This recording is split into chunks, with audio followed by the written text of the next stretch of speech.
Welcome to the President's Diary.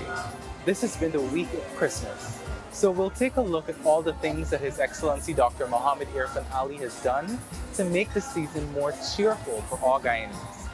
On Monday, Dr. Ali commissioned the Eccles to Diamond Interlink Road on the east bank of Demerara.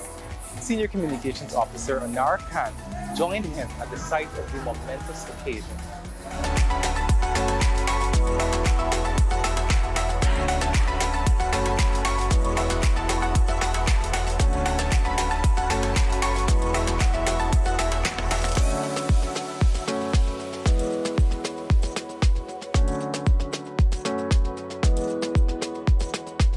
This project was conceptualized by the head of state in 2013 while he was the Minister of Housing and Water. But I just want to put things into context. When we left office, this foundation for this road was completed. And for 5 years, nothing happened. So we came back and we completed this project. In addition to easing the traffic congestion on the East Bank, new lands for housing and commercial development will be opened along the road's corridor.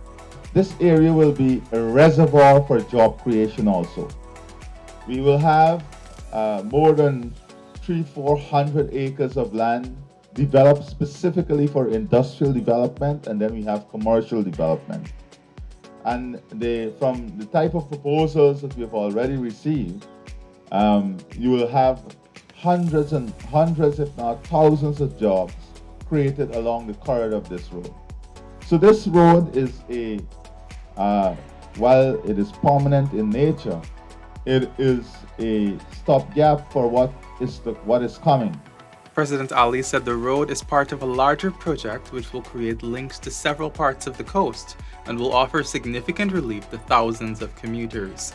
He noted that the anticipated traffic congestion and the growth in the traffic will be facilitated with good infrastructure and good urban planning.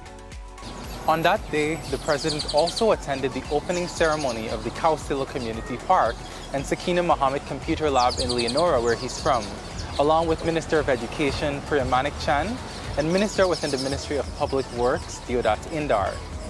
Kausila is a historic figure in Guyana. She was murdered on March 6, 1964, when she was run over by a tractor while standing her ground in protest. She and several other women, along with striking sugar workers, were protesting against being denied work and restrictions from choosing a union to represent their interests. Kausila is revered as a heroine, not only in her community, but in the entire country. Comrade Sakina, as she was popularly known, was a hard worker in the Women's Progressive Organization. She was a leader, a teacher, a coordinator, and President Ali's grandmother. All of these events coincided with the Leonora Christmas tree light-up. On Tuesday, President Ali announced a 2-week tax-free bonus for 9,200 health workers.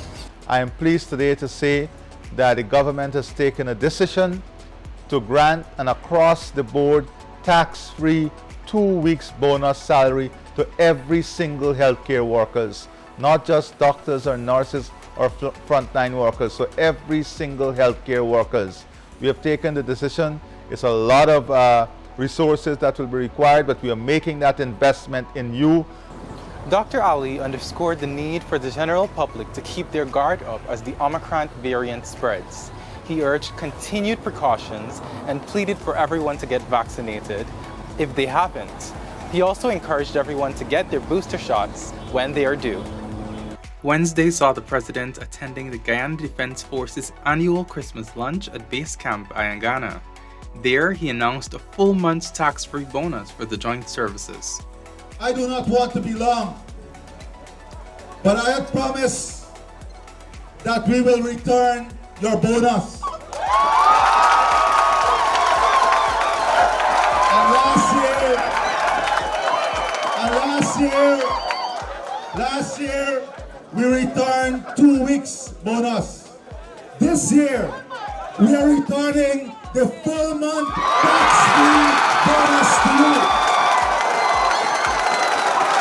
This year, we are returning the full month tax-free bonus to you.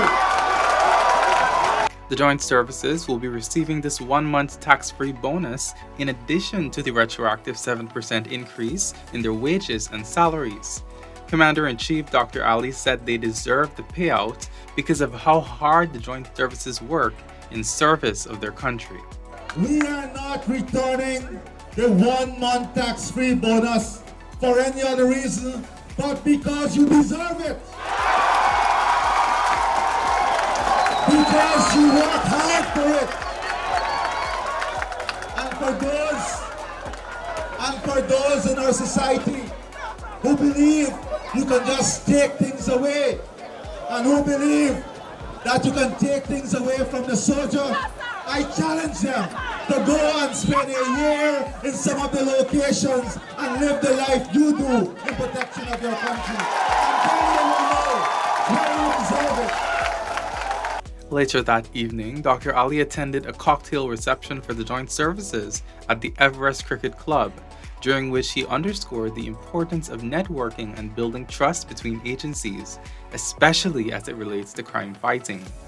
On Thursday, the president hosted the Private Sector Commission at Baridi Benap State House with Prime Minister retired Brigadier Mark Phillips, Vice President Dr. Bar Jagdeo, and other cabinet members.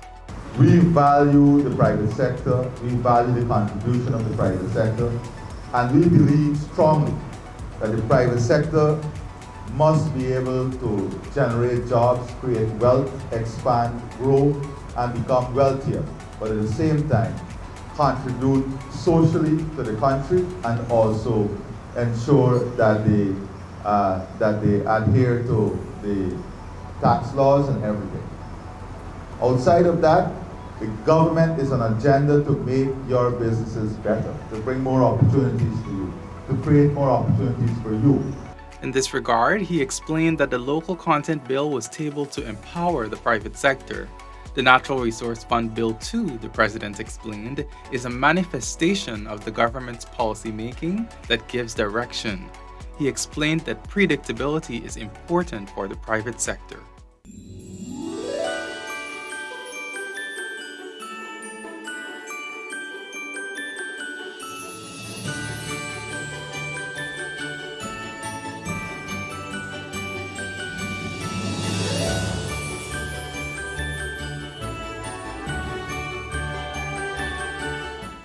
The holidays remain curtailed as Guyana, like the rest of the world, continues the relentless battle against the COVID-19 pandemic.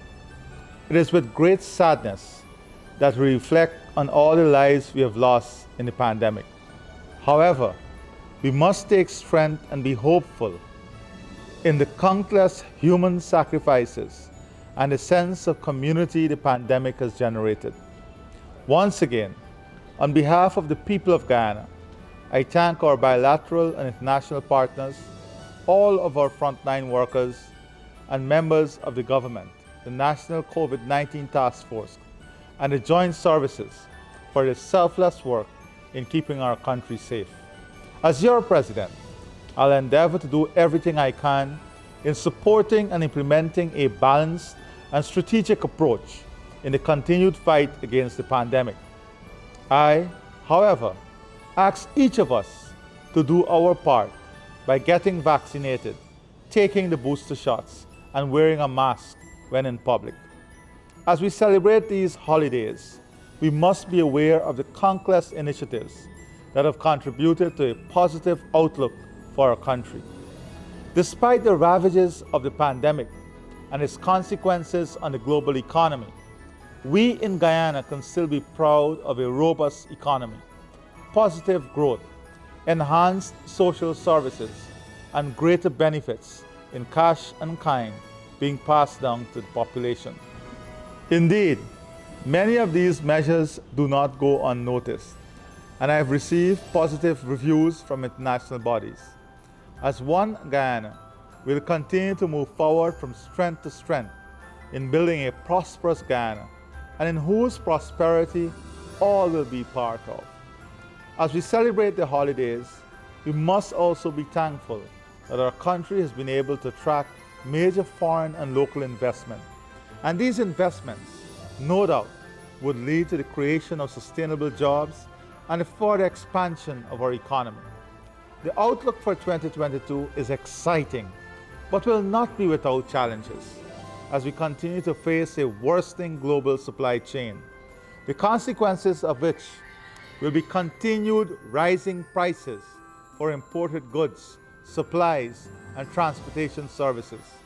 This, coupled with climate change and the pandemic, will require robust and strategic policy making to mitigate against the full consequences of the challenges, both social and economic, as I outlined before.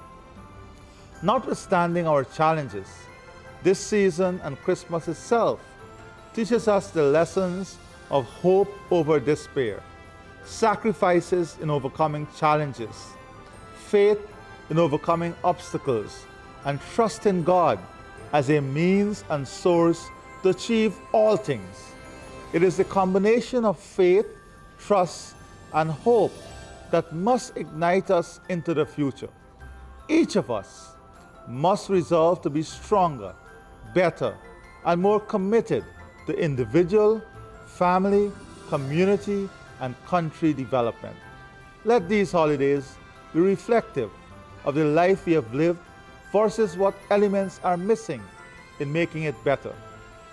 And more importantly, the commitment to fixing those elements. It is with great love for all of you here in Guyana and the diaspora and those in our regional and international community of humanity. I wish all of you, on behalf of my family and I, happy holidays. God bless you and be safe. Merry Christmas and a Happy New Year.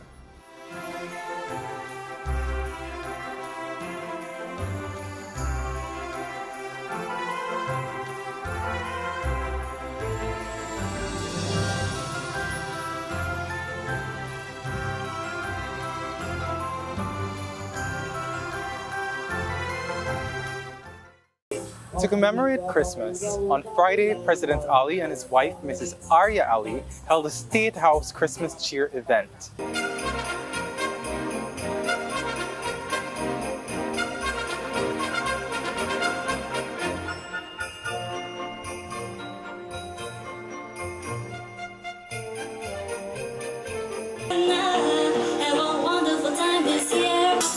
Feliz Navidad, próspero año y felicidad. Let your heart be right. Oh yeah. You will get a sense and a feeling when you hear it. Christmas tree, listen, it's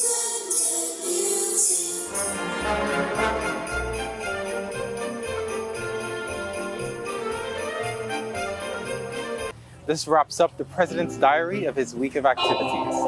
Merry Christmas and Happy Holidays from the Department of Public Information and the Government of Guyana. Thank you for watching. Join us again next week.